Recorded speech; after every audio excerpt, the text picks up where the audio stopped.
Buenas compañeros y tutor, mi nombre es Geraldine Páez Martínez, estudiante de la UNAD. Mi documento es este. Momento de dar explicación a las respuestas del cuadro y la tabla número 3 en cuanto al lanzamiento del proyectil. Nos dice la pregunta número A: si se aumenta el ángulo, el proyectil llega más cerca o más lejos. Para esto abrimos el simulador y revisamos el ángulo. A ver, vamos a disminuir acá un poco la imagen. No tanto. Entonces, si el ángulo, usamos esto de su lugar, si el ángulo es de 45, la altura, si el alcance que es de 25, me va a dar un alcance de 25.4. Y si le aumento el ángulo a 60, digamos 60, entonces me va a dar un alcance horizontal. Bueno, 60 no quiere quedarse 60. 60 me va a dar un alcance horizontal un poco inferior al de 45, pero superior al de 25 grados, ¿cierto? Entonces, a mayor mayor el valor del ángulo, vamos a obtener asimismo un mayor alcance horizontal, ¿sí? Pasamos a la pregunta número 2, en donde nos dice: ¿con qué ángulo se obtiene el mayor alcance horizontal?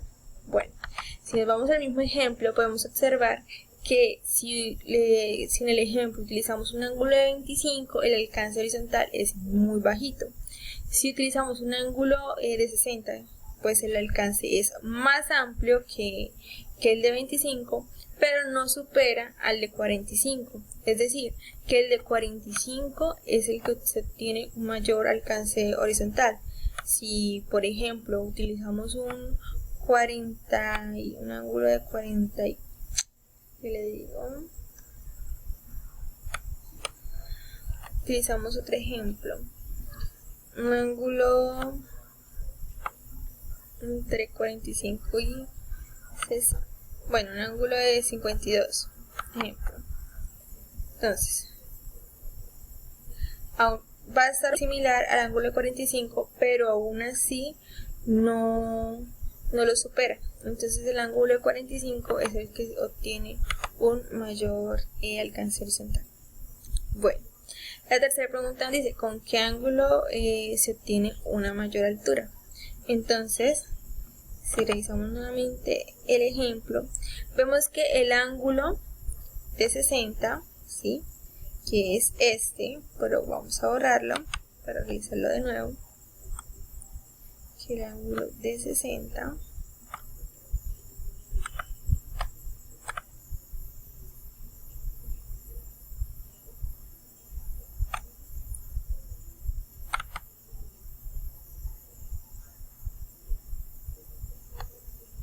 esto es este, nos permite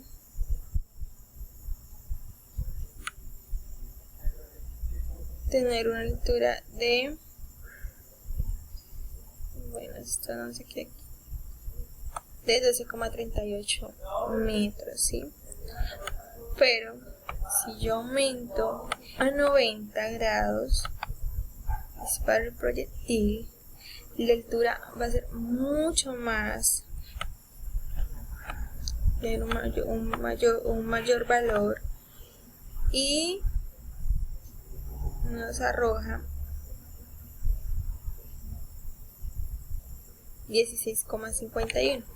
Es decir, que el ángulo que nos permite tener una mayor altura es el ángulo de 90, un movimiento rectilíneo uniformemente acelerado. Bueno, la pregunta número E nos dice,